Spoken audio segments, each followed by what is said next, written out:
আমার প্রিয় অষ্টম শ্রেণীর শিক্ষার্থী বন্ধুরা, তোমাদের সকলকে আমার চ্যানেলে স্বাগত জানাই। আশা করছি তোমরা সকলে খুব ভালো আছো।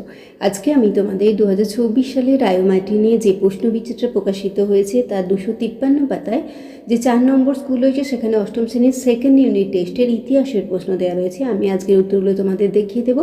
ইতিমধ্যেই যারা চ্যানেলটিকে সাবস্ক্রাইব করে নিয়েছো তাদের সকলকে অসংখ্য ধন্যবাদ জানাই। আর যারা নতুন দেখছো তারাও চ্যানেলটিকে সাবস্ক্রাইব করে নিয়ে সাথে থেকো। চলো তাহলে শুরু করছি।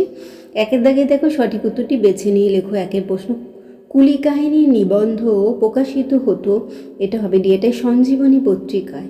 2 নম্বর প্রশ্ন, ইস্ট ইন্ডিয়া কোম্পানি ভারতে একচেটিয়া বাণিজ্যের অধিকার হারায়, বিয়েটা 1813 খ্রিস্টাব্দে। 3 নম্বরে, ভারতে প্রথম পাটের কারখানা চালু হয়েছিল, এটা রিস রায়। 4 দেখো, নীল বিদ্রোহের প্রতি সহানুভূতিশীল ছিলেন, এটা হবে সিয়েটা রেভারেন্ড জেমস লং। 5 প্রশ্ন, আত্মীয় সভা প্রতিষ্ঠা করেন, ডিএটা রামমোহন রায়। 2 দেখো, নিচের প্রশ্নগুলির পূর্ণ বাক্যে উত্তর দাও। মহল কথাটির অর্থ কী লিখবে? কয়েকটি গ্রামের সমষ্টি। 2 নম্বর প্রশ্ন, ফরাজি আন্দোলন কে গড়ে তুলেছিলেন? পূর্ব বাংলার ফরিদপুর অঞ্চলে হাজী শরীয়তুল্লাহ।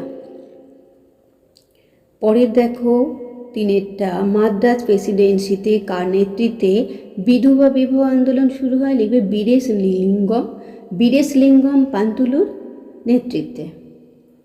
4 প্রশ্ন, সত্যশোধক সমাজকে প্রতিষ্ঠা করেন? জ্যোতিরাও ফুলে। 5 সতীদাহ প্রথা কবে নিষিদ্ধ হয়? 1829 খ্রিস্টাব্দে। 3 দেখো, 2-3টি বাক্যে উত্তর দাও। 1 প্রশ্ন, সূর্যাস্ত আইন কি?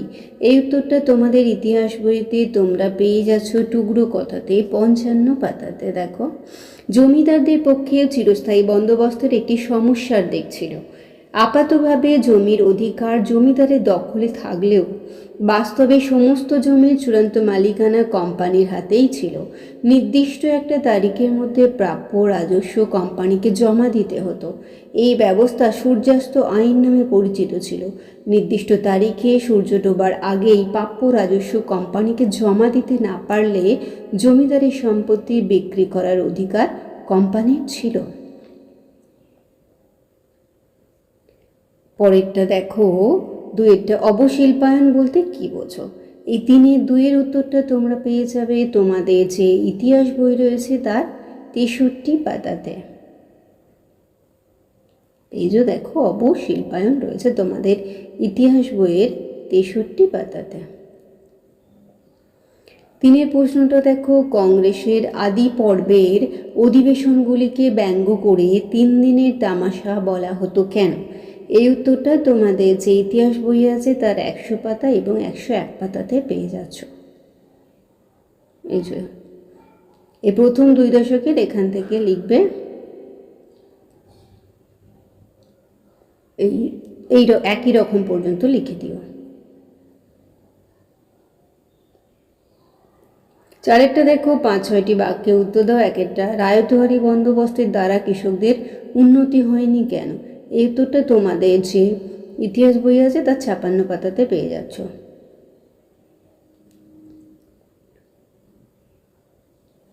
56 পাতাতে রয়েছে।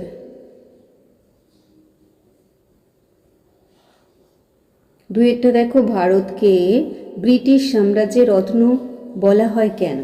এই উত্তরটা তোমাদের যে ইতিহাস বই আছে তার 65 পাতাতে পেয়ে যাচ্ছ। এইসব তবু আমি তোমাদের একটু রায়োমার্টিনের বই থেকেও দেখিয়ে দিচ্ছি, একটু দেখে নাও ভারতকে ব্রিটিশ সাম্রাজ্যের রত্ন বলা হয়েছে কেন। রায়োমার্টিনের বই থেকেও একটু দেখিয়ে দিলাম আমি। পরের প্রশ্নটা একটু দেখে নাও। 4-3 তিতুমির কিভাবে ব্রিটিশ বিরোধী আন্দোলন গড়ে তোলেন? এই উত্তরটাও আমি একটু তোমাদের রায়োমার্টিনের বই থেকে দেখিয়ে দিচ্ছি। এবার আমরা চলে যাই পরের প্রশ্ন। দেখো, 5 বলা আছে যে কোনো একটি প্রশ্নের উত্তর দাও। ভারতীয় সমাজে ব্রিটিশ রাজস্ব নীতির প্রভাব কেমন ছিল? এই উত্তরটা আমি একটু রায়োমার্টিনের বই থেকে তোমাদের দেখিয়ে দিচ্ছি।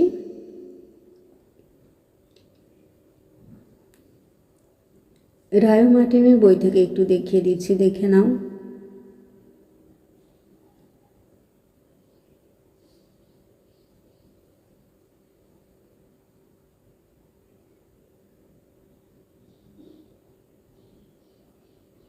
এটা রায়ো মার্টিনের বই থেকে একটু দেখিয়ে দিলাম আমি।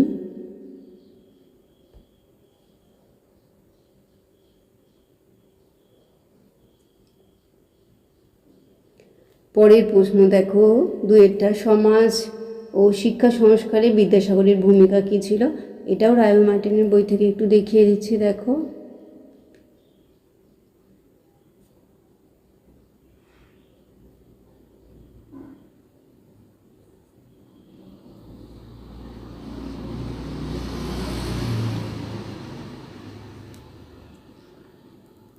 তাহলে আমার প্রিয় অষ্টম শ্রেণীর শিক্ষার্থী বন্ধুরা, আজকে তোমাদের আমি 2024 সালে রায়ো মার্টিনে যে প্রশ্নবিচিত্রা প্রকাশিত হয়েছে তার 253 পাতা যে 4 নম্বর স্কুল রয়েছে, সেখানে অষ্টম শ্রেণীর সেকেন্ড ইউনিট টেস্টের ভূগোলের প্রশ্ন দেওয়া রয়েছে। আমি তার উত্তরগুলো দেখে দিলাম, আশা করছি সকলেই বুঝতে পেরেছ। ভিডিওটি দেখার জন্য তোমাদের সকলকে অসংখ্য ধন্যবাদ জানাই। ভালো লাগলে লাইক করো, কমেন্ট করো, বন্ধুদের মধ্যে শেয়ার করো। আর আগামী দিনে নতুন নতুন ক্লাসগুলো পাওয়ার জন্য অবশ্যই চ্যানেলটিকে সাবস্ক্রাইব করে নিয়ে সাথে থেকো। আর তোমরা সকলে খুব ভালো থেকো।